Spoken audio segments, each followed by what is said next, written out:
Picture this. You're a doctor, a newborn is rushed in, and there's one immediate, glaring problem. It's a medical mystery that needs a solution, fast, because a tiny life is on the line. So, let's grab our detective hats and start the investigation. This is it. This is the central question. The one clue that kicks off this whole high-stakes detective story. And you have to understand, this isn't just an unusual skin tone. This is a 5-alarm fire, a biological distress signal screaming that something is critically wrong with the body's most important engine. Now, of course, there's a medical term for this, cyanosis. All it really means is that there isn't enough oxygen in the blood that's reaching the skin. But here's the crucial part. Cyanosis itself isn't the disease.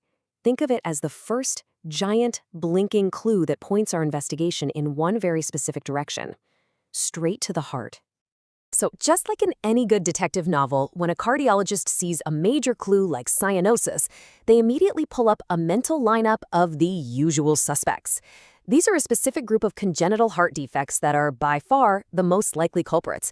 Our first job is to figure out which one of them we're up against. And check this out. This is basically the detective's cheat sheet. You can see that while there are a bunch of possibilities, 2 of them really stand out from the crowd. Tetralogy of Fallot and transposition of the great arteries account for a huge chunk of these cases, so you know right away where you need to focus your investigation first. So here it is, the full lineup. In the medical world, it's got this handy little mnemonic, the 5 T's and 1 H. Don't worry about memorizing them all, but just know that each name on this list represents a uniquely complicated and fascinating problem with the heart's plumbing. This is going to be our roadmap for the next few minutes. Okay, let's open our first case file on the most common offender, suspect number 1, tetralogy of Fallot, or just TUF for short. The name itself is a clue. Tetralogy. Tetra means 4. That's because TUF isn't just one problem. It's a combination of 4 distinct flaws all happening at once.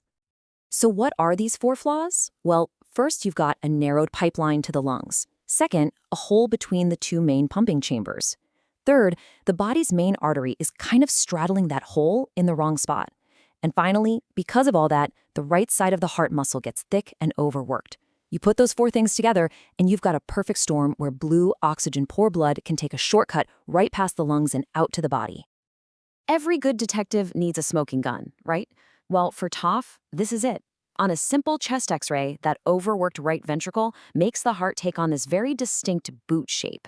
It's one of those classic signs you learn about in medical school. When a doctor sees this, alarm bells for tetralogy of Fallot start ringing loud and clear.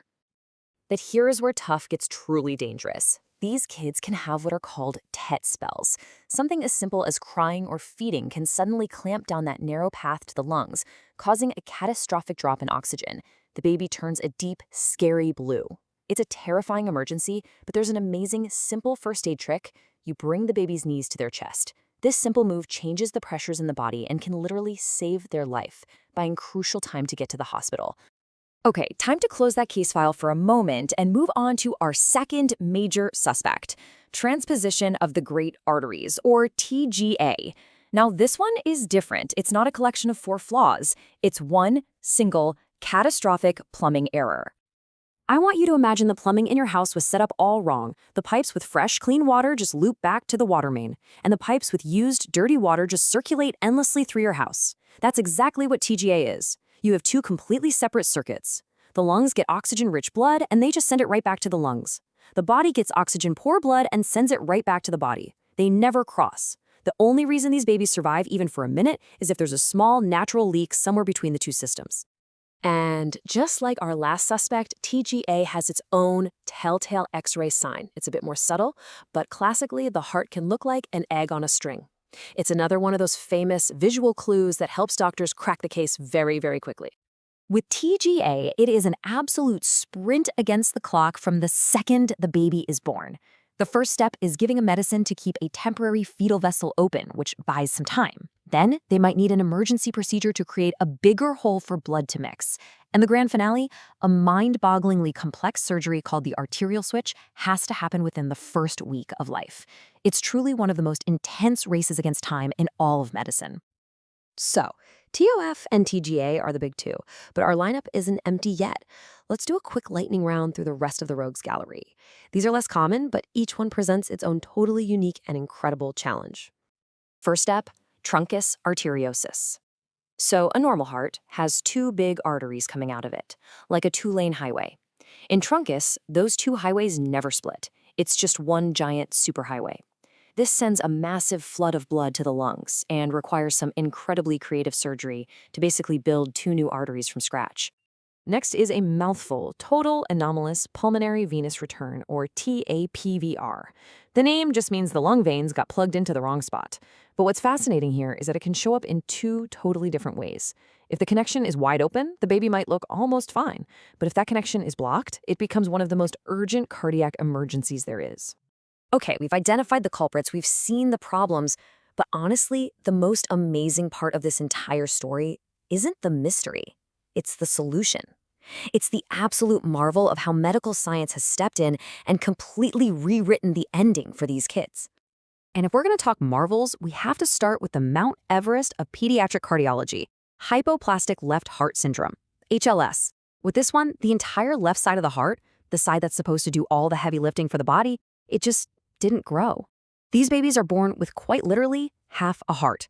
Their only chance is a series of 3 incredibly complex surgeries spread out over their first few years of life. And here is the payoff. Look at that number. Just let it sink in. Over 95%.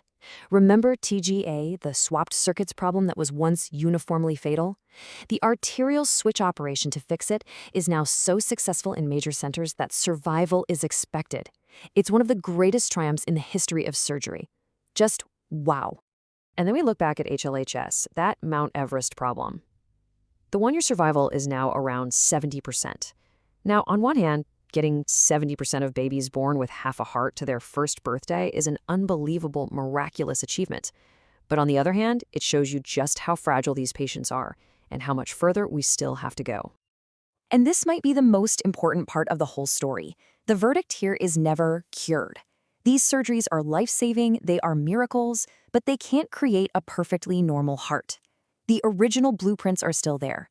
So these children grow up to become adults who need specialized cardiac care for their entire lives, navigating a long-term journey with their unique, replumbed hearts.